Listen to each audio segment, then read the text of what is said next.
T-Mobile error code 505 typically means the T-Mobile app on your device is having trouble connecting to T-Mobile's servers or isn't compatible with your device's operating system. You might see messages like app not supported, update required, or reinstall needed.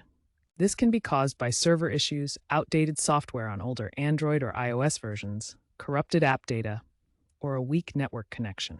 Error 505 can be resolved with systematic troubleshooting.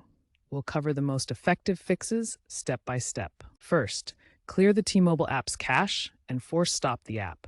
This resolves app integrity problems and conflicting data. Next, ensure your device's operating system is up to date.